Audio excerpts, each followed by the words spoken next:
je suis ravie de vous retrouver pour cette nouvelle édition d'Information. Voici les titres de ce dimanche.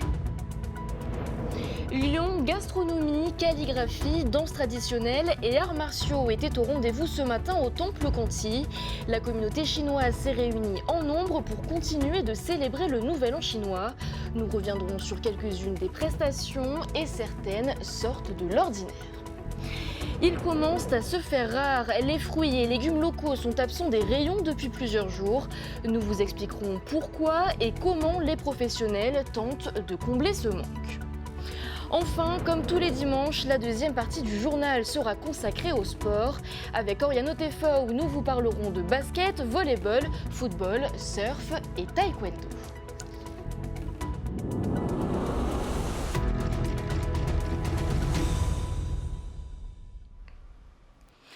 La journée culturelle chinoise s'est tenue aujourd'hui au Temple Conti. Focus ce soir sur les danses et arts martiaux qui font vivre cette culture ancestrale. Vous le verrez, certains ont misé sur l'originalité. Je vous laisse profiter du spectacle dans ce reportage.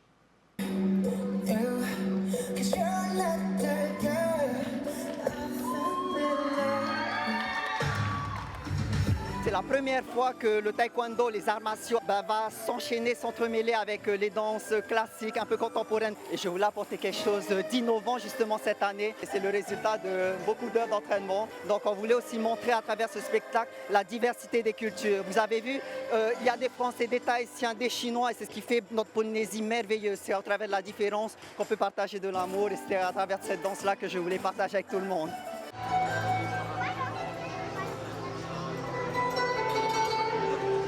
Armes de combat, tai chi ou encore tanglang, une démonstration d'arts martiaux a également été proposée par l'association Wenwu Tahiti, l'occasion de donner de la visibilité à ces pratiques ancestrales.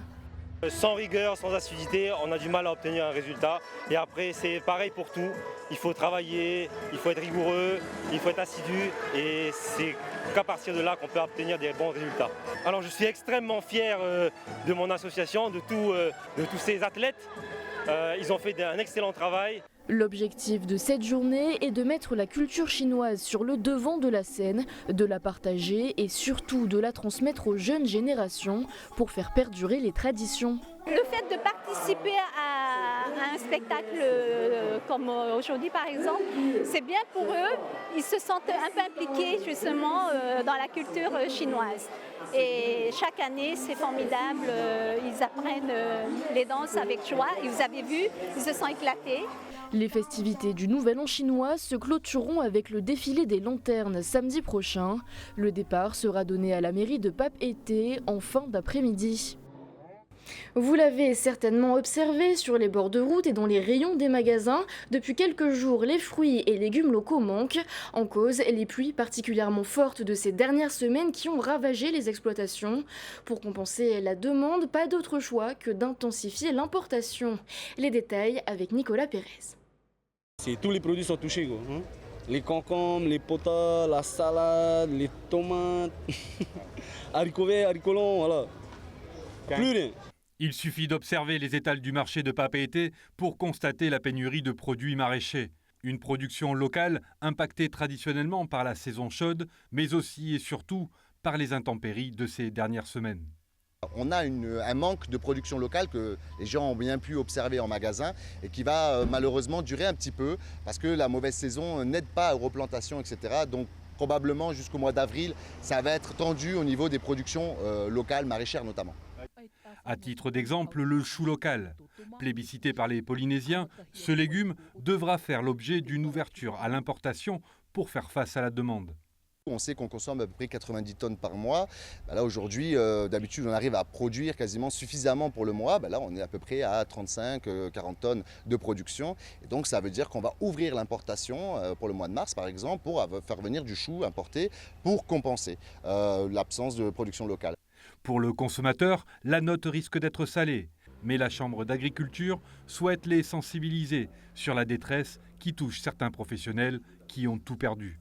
Voilà, ça gêne un peu au confort, on ne trouve pas notre tomate, on ne trouve pas notre papaye dans le marché, mais en réalité c'est une famille qui a perdu une parcelle, qui a perdu de l'argent, son investissement, qu'elle se retrouve dans le désarroi. Donc on demande un peu aux consommateurs un peu de compréhension pendant cette période difficile, parce que c'est pas qu'on ne veut pas fournir, c'est que souvent ça a été détruit à cause des intempéries.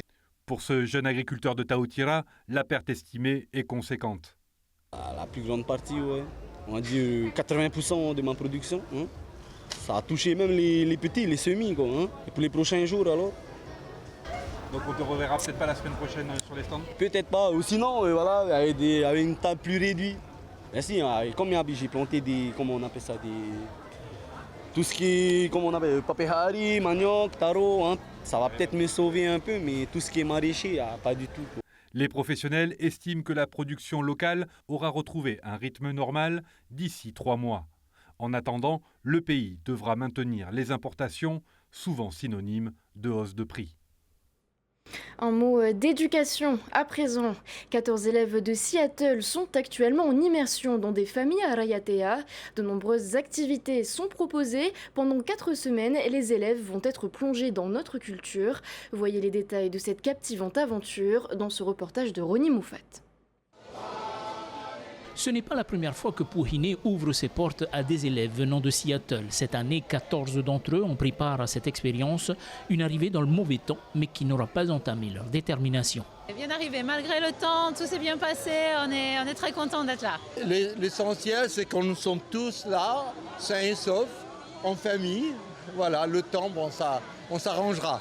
Le temps ne s'y prête pas, mais on remercie le ciel de nous les avoir posés sur l'île sacrée. On ne porte pas ce nom-là pour rien, on est très très heureux. Tous ont fait le choix d'embarquer dans ce projet afin d'explorer de manière authentique la vie en Polynésie.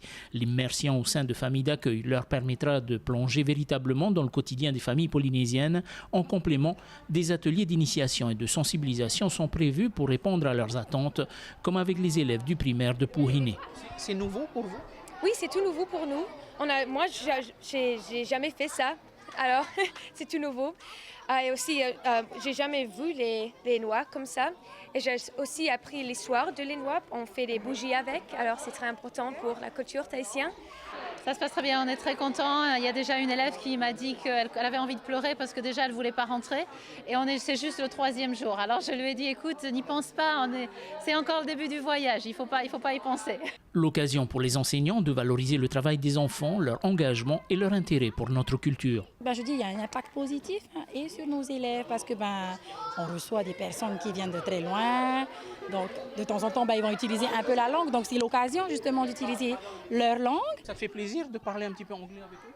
Oui, comme ça on peut apprendre un peu l'anglais.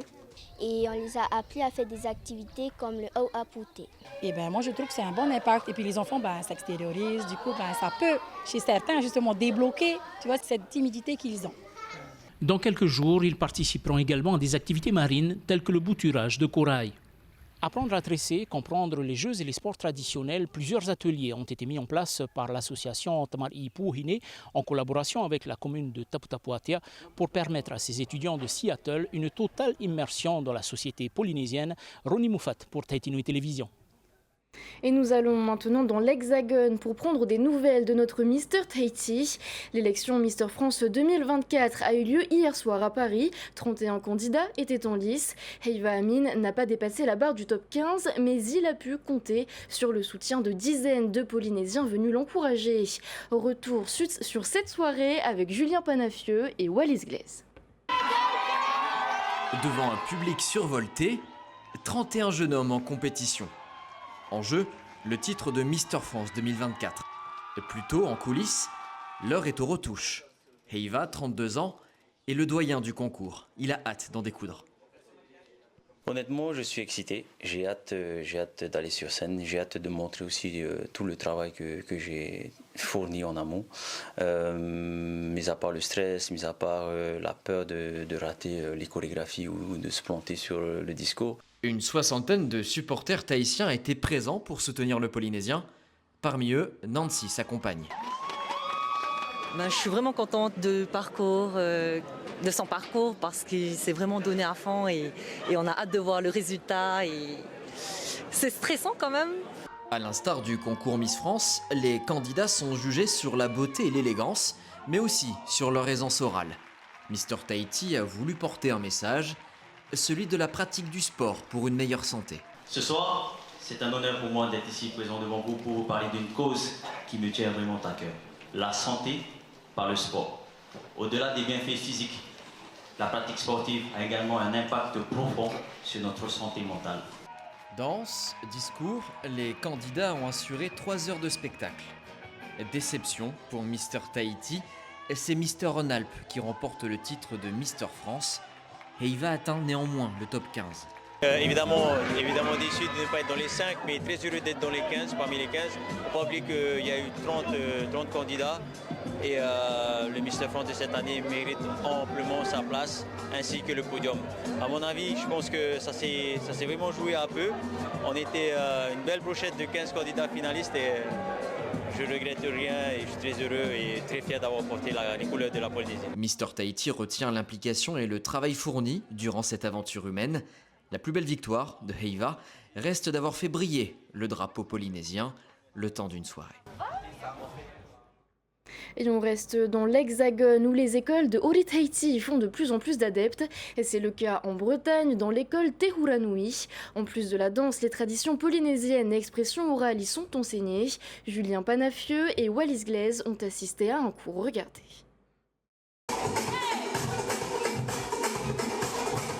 Aujourd'hui, Hinanui et Clara dispensent un cours de Ori Fitness, mais axent habituellement leurs cours sur l'apprentissage technique du Ori Tahiti. L'école de danse Te Huranui est née de l'amitié entre les deux jeunes amis. Te Huranui, étant donné qu'avec ma partenaire Clara, qui s'appelle également Herenui, on a voulu mutualiser nos deux Nui dans nos prénoms pour Hinanui et Herenui. Et donc Hura, tout simplement la danse. Et là, en l'occurrence, Te Huranui signifie la grande danse, avec un petit big up pour Clara et moi. Loin de sa tendre Polynésie, Hinanui est arrivé il y a 3 ans en Bretagne et avait besoin de se rapprocher de sa culture. Ça fait plus d'une quinzaine d'années que je suis en métropole. J'ai toujours baigné autour de la culture, notamment de la danse, étant donné que j'ai vécu une dizaine d'années dans le sud, à Hyères notamment, où la communauté polynésienne y est fortement établie. Et donc j'ai eu la chance de pouvoir danser avec Heilani Tama de l'école de danse Heisho Tamure, Heisho Tahiti Ori, pardon. Et donc, je n'ai jamais été très loin de ma culture. Au-delà de l'enseignement de la danse tahitienne, Hinanui est officier de l'armée de terre. Elle sert l'état-major de la brigade d'appui numérique et cyber. Durant ses expériences professionnelles à l'étranger, la militaire a pu faire découvrir l'enseignement de la danse. J'ai été déployée au Liban où j'ai eu l'occasion de créer un petit groupe de danse d'une dizaine de filles à qui j'ai inculqué la danse tahitienne et qui ont eu l'occasion de se produire pour une manifestation au sein du camp où l'on était basé.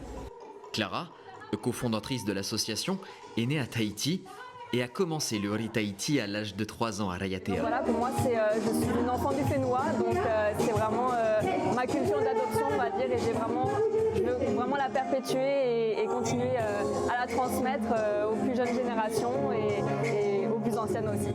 Les deux jeunes femmes restent avant tout soucieuses de transmettre la culture de la danse à leurs élèves. Et donc, du coup, ça c'est quelque chose qui est super important pour nous, donc on essaye de leur expliquer un petit peu, par exemple le Heiva Tahiti, qu'est-ce que c'est, le Matava, toutes les petites choses, voilà, on essaie d'apporter un petit peu de la culture et de la connaissance du Fénois. Clara et Hinanui souhaitent évidemment continuer à attirer de nouvelles adhérentes, mais leur rêve ultime serait d'organiser un mini Heiva entre les différentes écoles de danse de Ori Tahiti de la ville de Rennes. Vous le voyez, Oriano Tefao vient de me rejoindre, c'est l'heure du journal des sports. Et ce soir, nous ferons la part belle au sport collectif, mais on parlera aussi de taekwondo, de boxe, de surf, de kayak et de développé couché. C'est maintenant.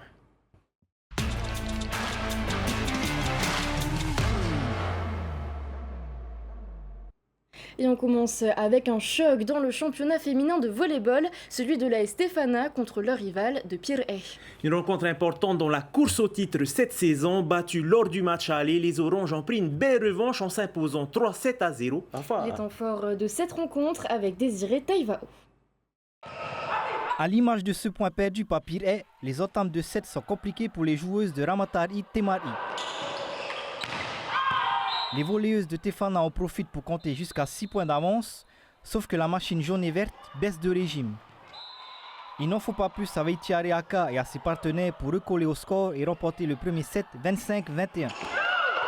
C'est notre point faible, hein. On a toujours du mal à démarrer le match, mais une fois qu'on est dedans, on est dedans. Et enfin, on se dit, notre coach nous dit à chaque nouveau set, hein, qu'il ne faut pas qu'on se laisse aller, et on a tendance à se laisser aller en début de set à chaque fois.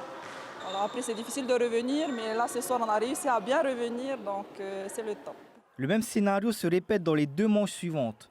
Les protégés de Maimiti Mare prennent les devants en début de set grâce à une solide réception. Derrière, tout est plus facile pour les attaquantes. Mais à chaque fois, les joueuses de FAA perdent le fil. Le deuxième set est concédé sur le score de 25-17 et le dernier 25-21. Une lourde défaite 3 manches à 0 pour les joueuses de Tefana. Chez nous, quand on arrivait à tenir en récep, on n'arrivait pas à finir le point. Et puis en face, elles arrivaient à défendre et quand elles contre-attaquaient, elles venaient, elles fonçaient, elles arrivaient à mettre le point. Donc je pense que c'est ce qui a fait la différence ce soir. De leur côté, les joueuses de Pirée prennent une belle revanche, mais aussi une belle option sur le titre de championne. Pour qu'on puisse avoir une chance d'être championne cette saison, il fallait qu'on batte Tefana soit 3-0, soit 3-1. 3-0 ce soir, on est content, en plus chez elle, parce qu'elle nous avait battu chez nous 3-1, donc c'est une belle revanche. Pour être sacrée championne, les Oranges devront encore s'imposer le 1er mars face à Tamari Punaru et le 8 mars contre Vénus. Et on continue avec du basketball. Avec le challenge Benjamin qui a été lancé hier, ce concours annuel est ouvert à tous les jeunes licenciés de la Fédération française.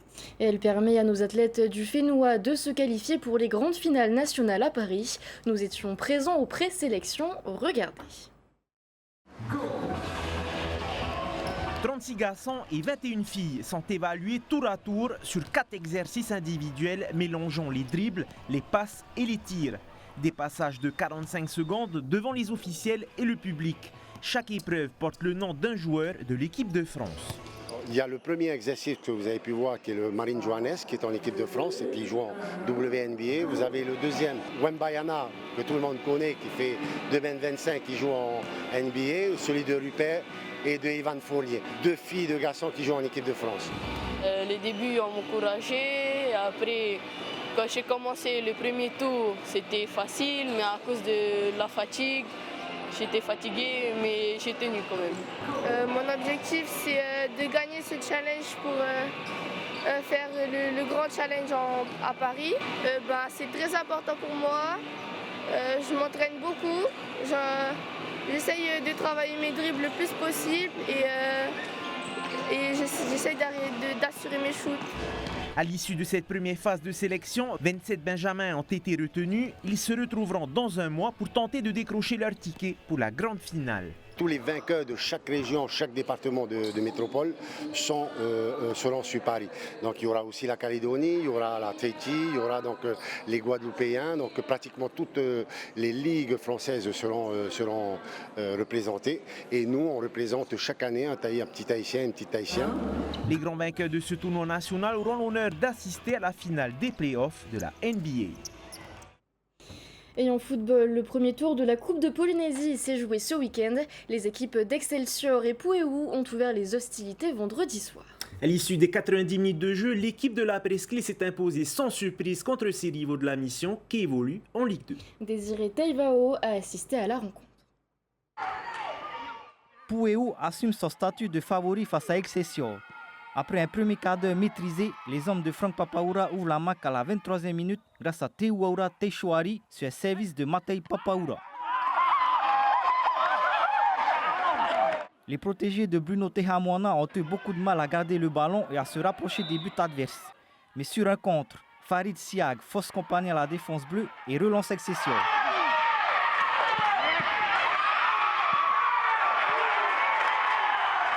Une joie de courte durée pour les rouges et blancs car dans la foulée, l'intenable Matei Papaoura sur penalty redonne l'avantage à Puéou. 2-1 à la pause pour la formation de la Presqu'île. Au retour des vestiaires, les vagues bleues se succèdent sur le but d'Excelsior. Les joueurs de la mission font preuve de résilience avant de concéder dans les 10 dernières minutes un troisième but inscrit par Tanahoa Hioe. À l'issue du match, un succès 3-1 pour Matei Papaoura et l'AS Puéou. Oui, c'est vrai, Victor. On est content, on aurait pu encore faire mieux. On aurait aimé ne pas prendre ce but-là, mais bon. On va travailler encore la concentration. Hein. Et voilà, très content aussi d'avoir manqué, d'avoir repris le match malgré le temps. Hein. Non, ça va, content pour l'équipe. Malgré la défaite, Bruno Tehamona retient lui l'attitude de ses joueurs au cours de la rencontre. Je pense que l'équipe a montré un bon niveau d'une équipe de Ligue 2. Voilà. Maintenant, il faut se reconcentrer sur le championnat. La semaine prochaine, on ira à Mataya. Je pense que si on y va avec le mental qu'on a eu ce soir et l'envie, je pense qu'on pourra faire quelque chose à Mataya.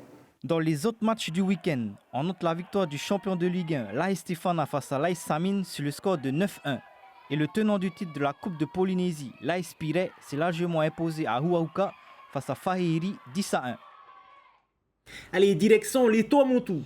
Cet après-midi, la compétition de surf Air Tahiti Reiroa Horue a officiellement été lancée. Et près de 70 participants s'affronteront dans la passe de Avatoru pendant 6 jours. Alors comment s'annoncent les conditions? Nous faisons le point avec notre envoyé spécial, Davidson Bennett.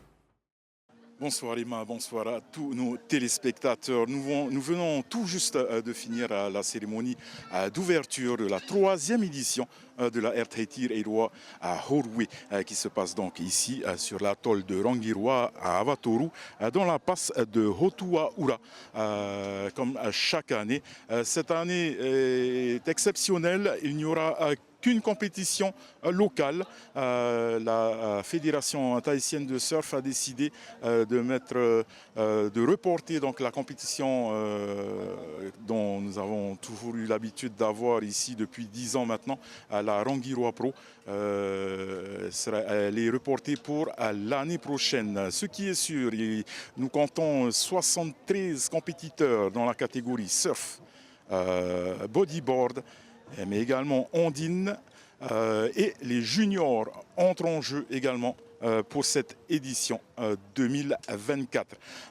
Demain, la compétition devrait débuter donc demain, et c'est une compétition qui tiendra jusqu'au 24, donc du 19 au 24 février, ici à Avatoru, à Rangiroa, une compétition qui est diffusée en direct sur votre chaîne Tahiti Télévision, mais également sur le site de TNTV et la page Facebook de Tahiti Télévision, mais également sur la page Facebook de la Fédération tahitienne de surf.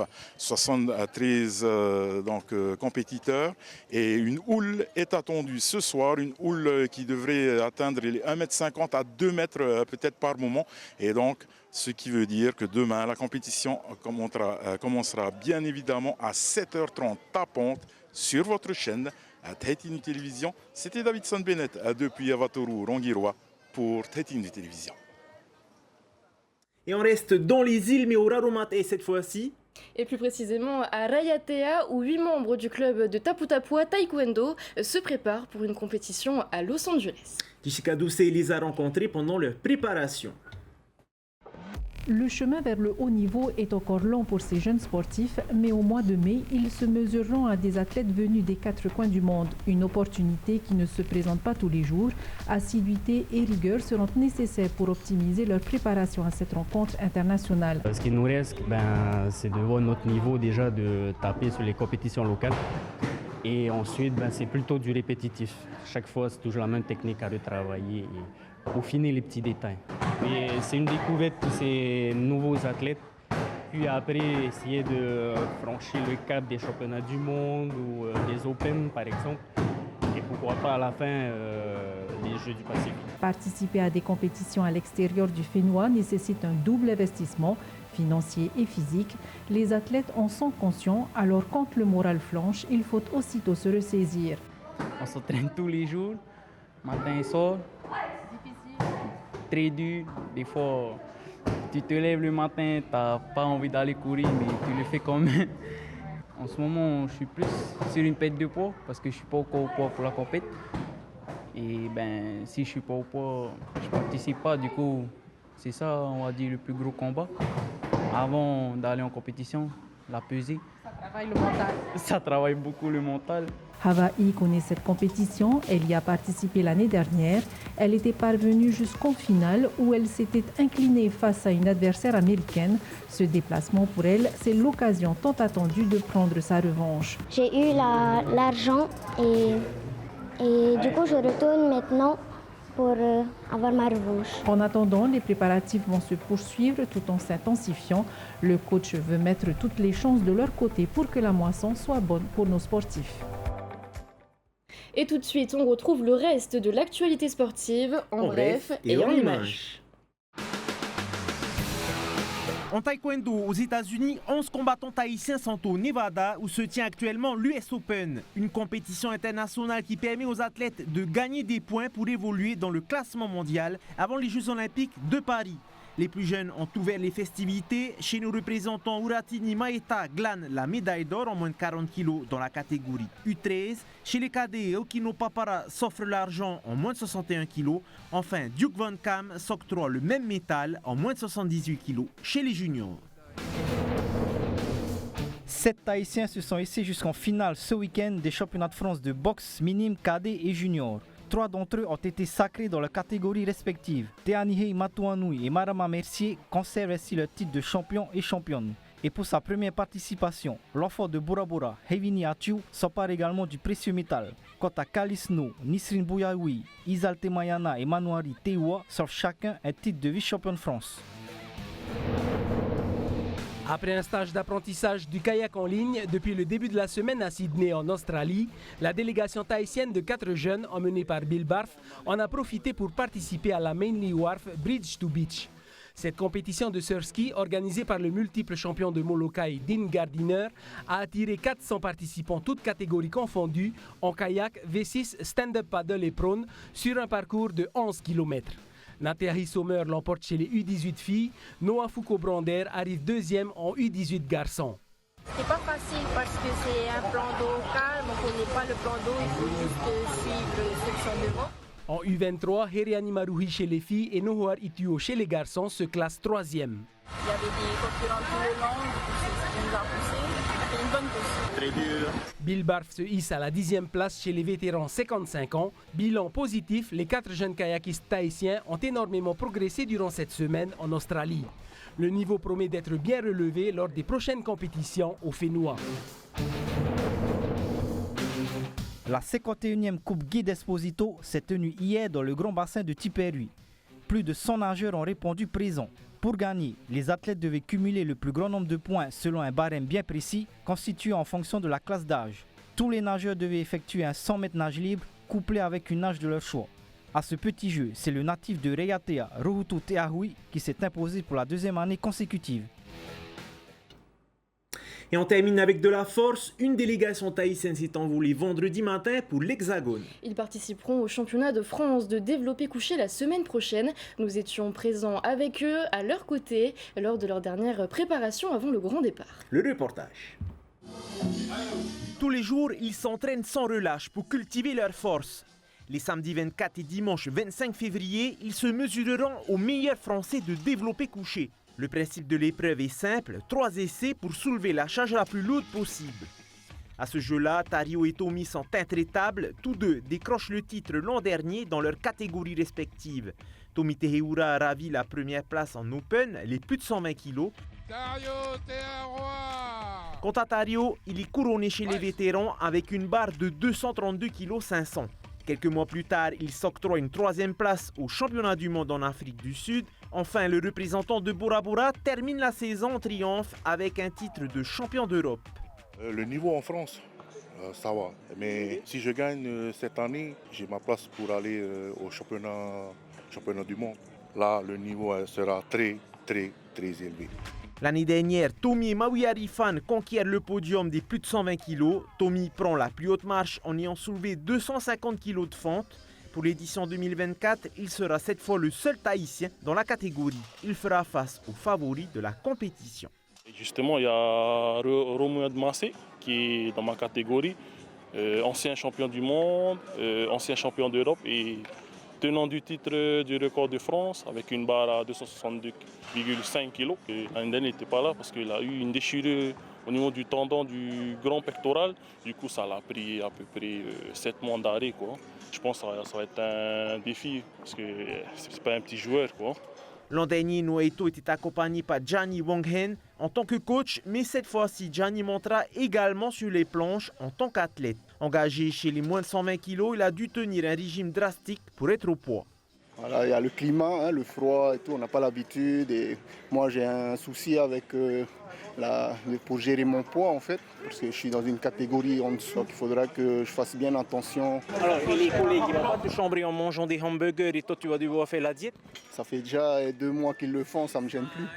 À l'issue de ces championnats de France, si Noah-Eto'o obtiennent un podium, ils continueront l'aventure aux mondiaux en mai aux États-Unis. Et c'est la fin de cette édition. Juste après, retrouvez votre émission Bien dans son Faré.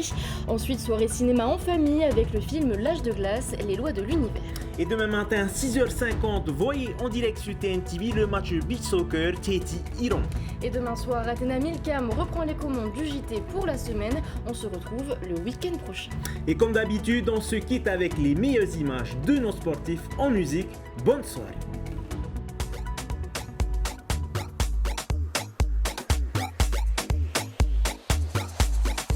Okay, let's go. Oh yeah. Yeah, yeah, yeah. Oh.